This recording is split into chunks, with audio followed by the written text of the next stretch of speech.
Hello everybody and welcome back to my Warhammer 40k guides. I am Brady and today I will be bringing you the second tournament report for my club's local tournaments. The club that I'm a part of is called the Greater Windsor Table Warriors, and we get together once every month for a tournament that the store hosts, but I run for them since nobody at the store knows how the game works or anything, and I feel nice enough to volunteer to do that. Plus I can get some pictures, plus if it's an odd number of people I get to play for free. But today there wasn't an odd number of people, there was an even number of people, so I ended up just being a TO the whole day. So I did not get to play, so if you were looking forward to my army or me playing any games, that is not happening in this video. Instead, I will have what I'm going to call a tournament report. Instead of doing just one battle report, I'm going to have a couple of little mini sit and talk battle reports within this one video. So I'm going to go over 3 games in particular. One from round 1, one from round 2, and one from round 3, and I'm going to go over whatever the top table was at that point in time. But I will also show pictures and a little bit of insights from other games. And just letting you know too, this is a couple of days after the tournament, so I don't really remember all the information. So if any players are watching this and I got anything wrong, I'm sorry, just correct me down in the comments. But I'm going to try to go over what happened in the matches as close as possible based off of what I can remember. So with that said, let's not waste any more time and let's get into the first game of the day. So I decided to do a battle report with this army because the first game of the day, since there technically was no top tables, I picked the armies that were painted the most in order to do a battle report. So as you can see here, here's a storm sword, something like that. It's a really big tank from the guard player. Here's the rest of his tanks. That's his whole army, is that one giant tank with all these Leman Russes. And apparently these Leman Russes get objective secured because they're heavy support, which I thought was stronger than it actually was, but if somebody else has objective secured and has 2 models, they get it because they have more models on the objective. So it's not as imbalanced as I thought, because Leman Russes are only 1 model, right? So they can easily have something taken away by somebody that has objective secured with 2 or more models. And here's his opponent with a shitty advertisement in the middle. He has a bunch of Marines, some Intercessors, some Devastators, whatever this thing's called, and some troops like a Lieutenant. Okay, so here's part of the Guards deployment. He put everything in the back corner. So they got the deployment. We're playing ITC missions in this tournament, by the way, and we're also using the ITC house rules, which is bottom level of ruins cannot be seen through, and I think that's it for all their house rules. Other than that, every other rule is written down on the page. So remember that, because that will come into play later. You cannot see through the bottom level of ruins, okay? Just remember that. As a viewer, remember that. That will be brought up again later. So guard player deployed here. Get a nice look at his awesome tank. He did a really good job painting these things. And if you're watching this, good job on painting your army, man. It looked amazing. So here's the Marine deployment. They're hiding in the back corner as well. Also, you'll see in this battle report there's a glare because it was early in the morning and the window was right there. So, yeah, you'll get this a lot. Here's some more Ultramarine deployment. So the Ultramarine had a problem with this game, and that's because he brought a list that was made to take out infantry and tanks. Kevin, the guard player, showed up with a full-on elite list with only tanks. So, for the most part, I thought he was going to win the tournament just right off the hop because nobody would be able to kill all of his tanks. So I'm not going to spoil it, and you'll see if he does win the tournament if you watch through the video. But he did, in this game at least, the opponent had hardly anything to deal with him. I think at most he had like 6 or 7 last cannons, which is maybe enough to kill 1 or 2 of these little tanks a turn, but it's not enough to just win you the game against this army. So Kevin was good at countering the meta by bringing a full-on elite list, with no screen whatsoever. The guard ended up deploying first, so he got the +1 to the roll. When they rolled off, they both rolled a 1, meaning the guard ended up winning the roll, so the guard gets to go first. The Marine player did not seize, so then he proceeded to get pounded by the guard player. Just taking some pictures of some models. This is Pask, by the way. You can see it written clearly on here, so no one can question it. It's Pask.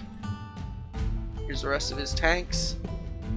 This thing too, I forget what this is called, but I'd like to talk about this later too, because that thing is really, really strong if it goes off, but it's so situational, I wouldn't even put it in the list. On turn 1, it hits on a 6. On turn 2, it hits on a 5. On turn 3, it hits on a 4. And then for the rest of the game, it hits on a 4. So you might not even get to shoot this thing for the whole game. But if it does go off, it can be game-winning just by itself. So if you can see, a lot of the troops that were right here all got annihilated by being shot down by cannon fire. And then even more, another picture, there was a bigger pile right here, all gone. This Venerable Dreadnought is down to 2 wounds. Going to the next picture, and this is still turn 1, by the way. All these Marines are now gone because the tank's just blowing them away. Honestly, I think the Marine had an uphill battle because he would have had to deploy his stuff behind a wall so it couldn't be seen just to live throughout the first turn. But because he deployed right on the front line, he was going high risk, high reward. He wanted to charge those tanks so that they couldn't shoot, but the guard player got to go first, and so the high risk, high reward didn't pay off. So this is around the end of turn 1, I think. All of these Marines are dead. All of these Devastators are still fine. He's still got a Dreadnought in the back with a multi-melta and a missile launcher. So the Marine player is still fine, at least after turn 1. He can still do some stuff. So on the Marine's turn, he moved everything forward, got everything closer so he can get some rerolls on a bunch of stuff. He had 2 units of Hellblasters, which were all just almost demolished on turn 1, though. And he's got all of his Devastators still up in the rafters, getting ready to shoot at all of these. And somewhere down the line, Terminators drop in the back line behind all the tanks, right here. So his goal was to try to at least tie up both of these tanks, and so that way they couldn't shoot anymore. He wasn't, like, if he killed them, great. If he didn't, though, he needs to start tying some stuff up, otherwise he's going to get blown to all bits for the rest of the game. Got some more pictures of the beautifully painted guard army. He's even got some battle damage in there and stuff. It looks really nice. I really like his army. I didn't even notice it says Wrath on the thing. He did a great job on this thing, by the way. Again, Kevin, if you're watching, amazing paint job, man. Break for chaos. He's got a tally of how many chaos people he's run over. That's pretty funny. Alright, so in Overwatch, Terminators got lit up and lost a couple. And then they actually failed their charge with an 8-inch charge, and the Marine player opted to not use a reroll. And then, oh, that missiles that I said goes off on a 6. On turn 2, it went off, and it blew up all of this stuff. Just all gone. Bye-bye. He used 3 command. The guard player used 3 command points to turn it into like a nuke, and it turned into mortal wounds, and it just devastated all those Devastator squads. See what I did there? More of these guys ended up getting shot down. By turn 2, you could tell it was going to be a guard victory. It was only, I think it went into turn 3, and the guard player, see that, I like too how he didn't glue this, so after he used the shot, he was able to take the bullet right off of it, or the missile right off of it. And that's it for the pictures for this game, because the Space Marine player then ended up going, did like no damage, and then before the 3rd turn even started, he just asked his opponent if they could say that he was forfeited. I know in a tournament you're supposed to, if you forfeit, you get 0 points, but that's why he asked in his opponent, he's like, can we just speed up time? You're going to table me next turn, let's just say you table me, and we can end the game here, keep our points. So as a TO, I'm cool with people doing that, because I know sometimes you don't want to play out your whole game, you might want to go watch the other games or get something to eat or something like that, so I let them do it that way. But yeah, the guard player ended up getting a unanimous victory, or decisive victory, or whatever you want to call it, because he tabled the Marine player. So that's the game from round 1. Let's show some of the other games. So this is another game that I'm not going to get too in-depth, because I only took a couple of pictures, so I honestly don't know what happened. I just took some pictures of the game, so I figured of showing you. So this is the same Space Wolf player that was in the last tournament report that I had. His name's Travis, by the way. Also in the other game that had the Ultramarine and guard player, Kevin was the guard player, and Ryan, Ultramarine Ryan, was the Ultramarine player. So this is the Space Wolf army, which, to be honest, I don't think is the most competitive thing out there. Like, he did okay in this tournament, but I think this list could do much better. He needs better stuff. This isn't nearly enough to do what you need to in a competitive game. I think he needs to drop most of these assassins, to be honest with you. Only the 1 or 2. This one's good because of the command point thing it does on turn 1. And then the one that only hits on 6s is the only one that's actually good. So if anything, he should be using this guy 3 times instead of 4 of them. And even then, I think he should just have different units. That's just my opinion. And he was against Ryan, my buddy, the Black Templar player. And he actually scratch built all of these things, which are just like autocannons that stay stationary. He did a real good job on them too. So this was Ryan's list. He has some Devastators, he has some Strike Squads, he has some guys. He has some Razorbacks. These are all supposed to be Razorbacks, I'm pretty sure. I don't know why he doesn't have the top pieces on them. He's got 2 Mortis Dreadnoughts with double twin last cannon. He's got a Scion Strike Squad with some Plasmas. He's got more Devastators. He's got 4 Inquisitors just for smiting the crap out of people. He's got a couple of Assassins. This one I call James Bond because he looks like James Bond. But he put the chainsword and pistol on him and everything, so it has the weapons. It is what you see is what you get, and it's the proper size, so I allowed it. And he has Celestine. So moving into the game, this was the deployment. As you can see, the Wolf player has like nothing on his side of the board. His army is so tiny, because the majority of his points are being taken up here, here, and here, all in the vehicles. That's where all of his points went. So here, look at some pictures, some Wolfen. There's James Bond chilling with the Inquisitors. There's a Space Wolf flyer. These guys drop down in the back corner to shoot these guys in the face. Wolfen making their way uptown. More stuff flying around.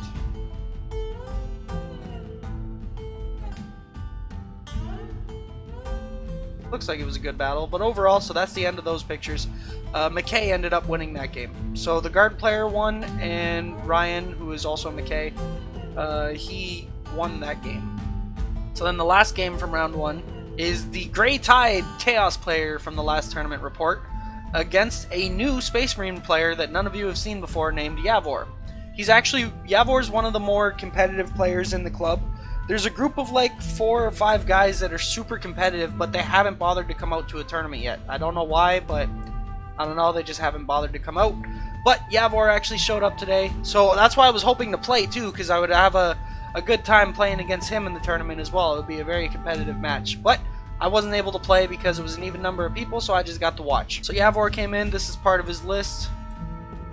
He's got a Mortis Dreadnought. I think this is supposed to be counts as Mortis Dreadnought. And then another regular Dreadnought, or Venerable, I believe. Got the Grey Tide hiding in some ruins. He's got 2 knights this time. I repeat, 2 knights instead of 1 knight. There's the Space Marine deployment with Gurleyman. Gurleyman did make an appearance at this tournament today, or on Saturday, I guess. So again, ITC missions. I don't know what their secondaries were. I don't know how the game played out.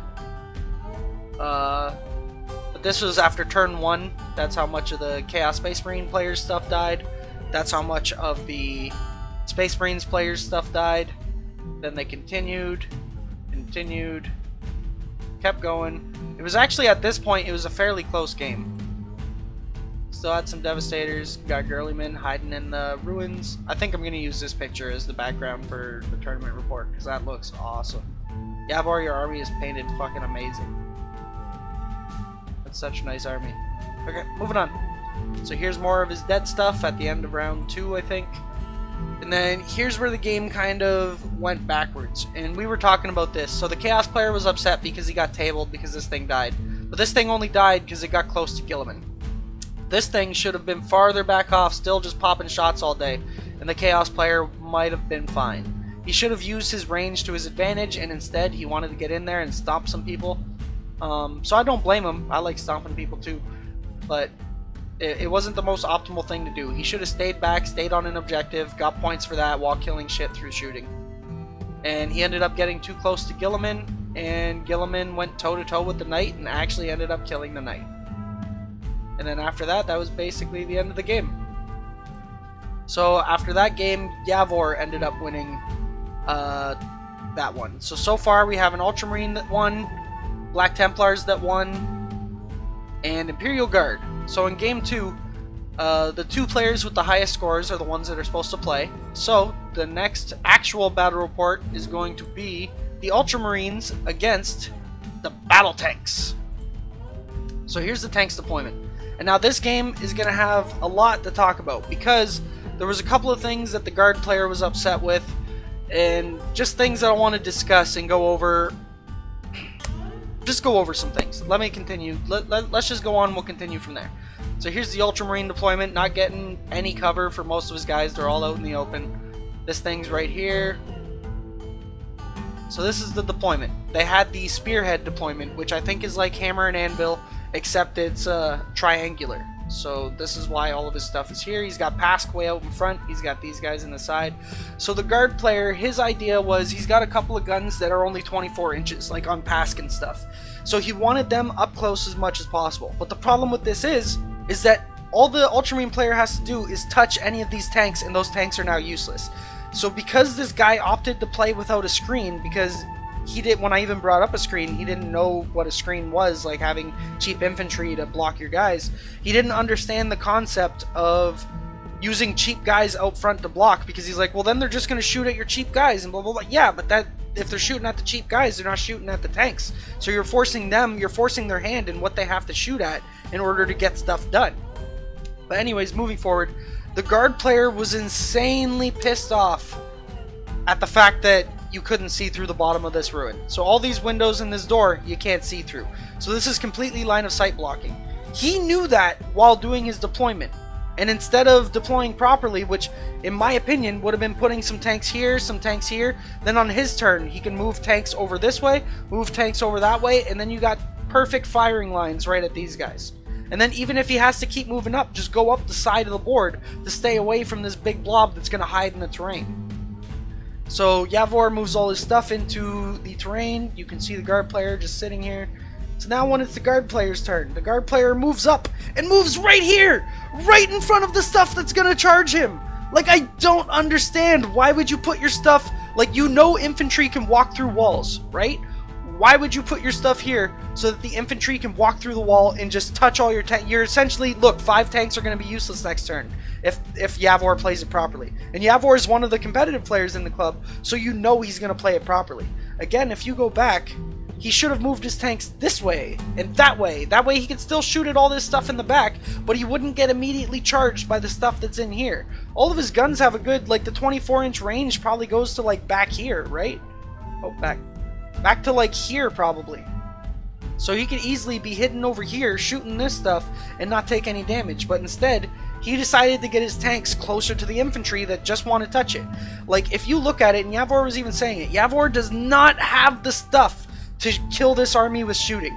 He has to get into close combat in order to stop it. So another strategy is these tanks could have just not moved up. They could have, again, moved to the side, shot the stuff in the back, and sure, you leave these guys sitting on the middle objective, but then you get everything else all around. You can take the whole board if you really want to. Circle these guys and have tanks going up the edge of every side of the table. But the guard player was not as strategical as he needed to be, and instead just said, hey, there's units right here, I gotta get closer, I gotta shoot them, and didn't think about it and put them closer. And I probably don't even need to show you the rest of these videos or the rest of the pictures, but you get the point on what happened. Guilliman ends up moving up, these guys hold the tanks there until Guilliman gets there, and Guilliman just shoves his fist right up the tank's butt every time. This thing comes over here, starts putting damage onto these things. More Ultramarines making their way. Look at just tying up tanks. And then from here on out, it was basically downhill for the guard player, because all Yavor had to do was just keep charging these tanks at this point, because now it's a conga line. Once you leave with that one, you get into this one. Once you leave with this one, you get into this one. And it's downhill from here. The guard player literally... Kevin, again, if you're watching this, I'm sorry, I don't mean to be insulting, but you literally handed him this game on a silver platter.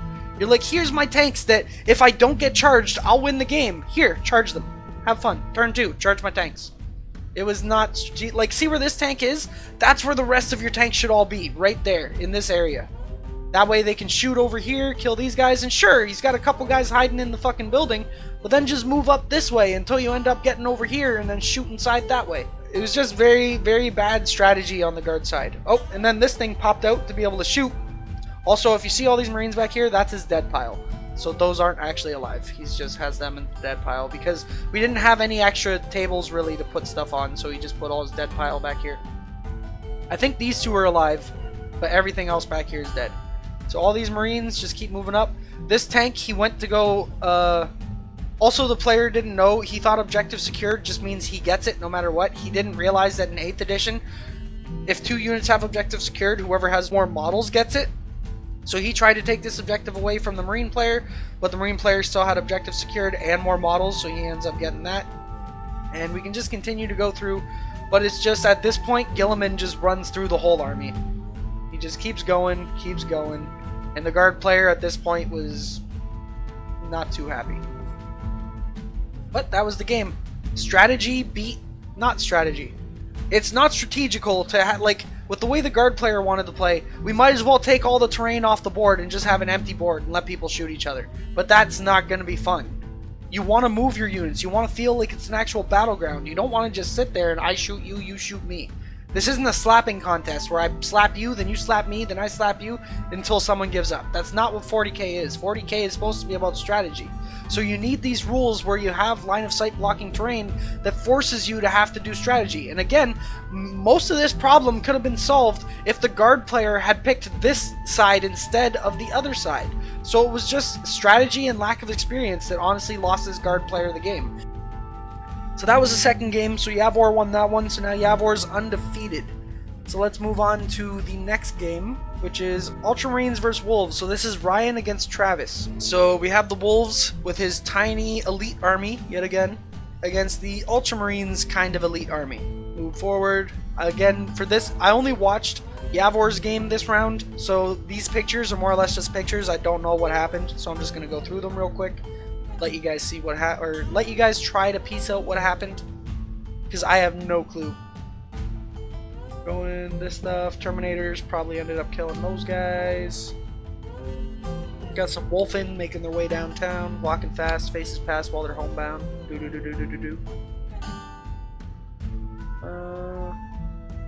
Looks like a lot of the Ultramarine players' stuff is dead. Looks like a lot of the Space Wolves players' stuff is dead. In this game, both players actually tied. This was the first tie of this tournament, and that kind of screwed both of them over for going for the win.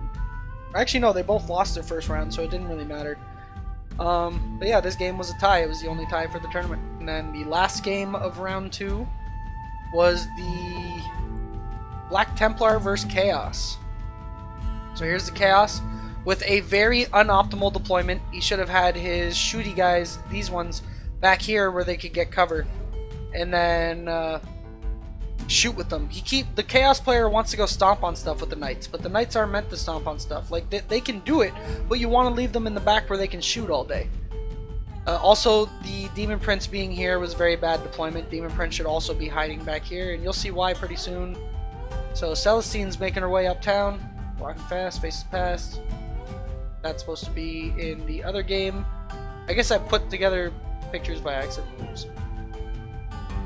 So here we go. Some Mortis Dreadnoughts just staring down this bad boy. I'm pretty sure on turn 1, Ryan, the Templar player, was able to kill one Knight and brought the other one down to 1 wound. It was very unfortunate. And the Chaos player, rightfully so, was a little salty. I would have been salty too if I had that much stuff die on turn 1.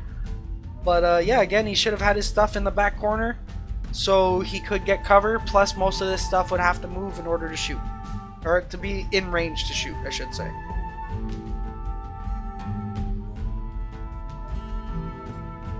So if you look, a lot of his lines actually end up getting messed up pretty hard. Yeah, he lost a decent amount of stuff there. And here you go. This is why you don't leave your Demon Prince out front. He needed a screen of cultists or something just surrounding the Demon Prince, so this couldn't happen. But Celestine gets in there, they have an epic fight, and I don't think I have any more pictures because Celestine ends up killing him. Or no, the Demon Prince kills Celestine. But then on the player's turn, or on the Chaos player's turn, he left the Demon Prince there. He didn't fly him back over around here, which it would have been the better idea, and then have some Devastator squad surround him or something. But on the next turn, Celestine just comes back to life, flies back in, kills the Demon Prince again, and then it only took another turn or so, but Ryan actually ended up tabling this Chaos player. So the Chaos player lost both of his games so far, and Ryan had won both of his. Moving on, now we get into the finals. So the only 2 undefeated players was Yavor and Ryan. So we have Templar vs. Ultramarine in the finals for this tournament. So if you see the deployment, there's the Crimson Fist and Black Templar deployment. There's the Ultramarine deployment, and let's get into the game. So Ultramarines ended up rolling higher to go first. Ryan tried to seize and failed, so the Ultramarine player went first. He moved all of his stuff up in one big giant castle gunboat thing and proceeded to just demolish Ryan's lines. By the end of turn 1, pretty much this is what died. And yeah, if you look at the table, there's like hardly anything left. He killed basically everything Ryan had in one turn. Because Ryan, they both admitted it too. They both went for the turn 1, I'm gonna blow up half your army deployment. And Yavor ended up going first, so Yavor got the high risk, high reward. It paid off for him. Like there's nothing wrong with deploying on the front line if you're willing to take that high risk, high reward of, if I go first, I kill half of his army. But if he goes first, he'll kill half of my army. If you're down with that playstyle and that high risk reward, go for it. Ryan went for it, Yavor went for it, and this time it paid out in Yavor's favor. He ended up going first and blew Ryan to shreds. But Ryan, if you look at the army, Ryan had enough stuff to be able to kill most of the Ryan's whole army is geared towards anti-infantry, essentially. So the very high infantry, foot-slogging army of Yavor could have easily been messed up by Ryan had he gotten first turn. Especially because Yavor deployed a lot of his Marines right on the line, which allowed Ryan to deploy his little assault guns right on the line, meaning they were exactly 24 inches away, and they could shoot on turn 1. So just these little 3 guns alone would have destroyed a bunch of Yavor's list. But it is what it is. Yavor went first. Yeah, ended up eventually tabling Ryan in, I think, turn 4. Turn 3 or 4, he ended up tabling him. And it was only because she kept coming back, and also there was guys hiding in the top corner back here. But that was it. So Ryan, it was based off of points at this point. So it came down to Yavor got first no matter what because he was the only undefeated player. So in an ITC tournament, I should have said this earlier, you get 1,000 points for a win, 500 for a draw, 0 for a loss. You also keep how many victory points you scored each round. So right now, McKay's score was 2,050 because he had 2 wins, so there's the 2,000 points, and he accumulated 50 points altogether over his 3 games by getting victory points and stuff. So it came down to this game, or this next game I'm about to show you. So this game, Space Wolf versus Tanks. If the guard player ended up winning and getting more than, I think he needed 20 points exactly. If he got 20 points, he would tie Ryan, and we'd have a tie for second. But if he won and got more than 20 points, he'd get second place. If he won but got less than 20 points, Ryan would get second place. These guys played out their game. At this point, it was late in the day. It was already like 6 or 7 o'clock. It actually, unfortunately, the guard player and Space Wolf player both conceded the game at the same time. So that doesn't mean either player forfeited the other, so they no longer get any more points. It's as if both players just stood still and didn't do anything for the rest of the game. Because of this, the guard player ended up finishing the game with 47 points, like altogether. So his overall score was 2,040, or 47. So Ryan actually ended up winning by 3 points. So Yavor came in first and Ryan came in second. And that'll be it for the tournament. That's the tournament report. Those were the armies that you got to see. Hopefully you guys enjoyed it. I hope you guys learned something. I'm sorry I haven't come out with the Math Hammer video. I'm still working on it. I've got my script pretty much done. I just need to do the rest of the stuff. I don't know how I'm going to do it though. That video is probably going to be one of my least entertaining videos because it's going to be just straight up numbers. The last thing I should mention before I end this video is that the channel now has a Patreon. I made the Patreon at the request of a viewer because they wanted to help support the channel. I would like to purchase all of the codexes and future codexes as they release so that I can make accurate guides for every army. With some help from you guys, I can make that happen. You don't have to become a Patreon, but if you do, I would appreciate it as it would only help me make better content. You can also donate towards a specific codex too, as I've listed them as my goals on my Patreon. So if you want a specific codex's faction focus done sooner, you can donate specifically to that one, and the sooner I can buy the codexes, the sooner I can make the videos for you guys. As for those who can't afford to help the channel monetarily but still feel like helping, you can always share my videos with your friends or on any social media platform to help the channel gain some more attention and grow. Even if you guys don't do either of those, I'm just happy to have you all as viewers, and I'm glad you're enjoying the content, so thanks for watching. Some upcoming videos I will have in the next few weeks are the Math Hammer Guide, the new top 10 armies for October, and some actual bat reps. When I say actual ones, I mean live action, not the sit and talk bat reps. So anyways, with that said, thanks for watching, guys, and I'll see you in the next video. Happy wargaming.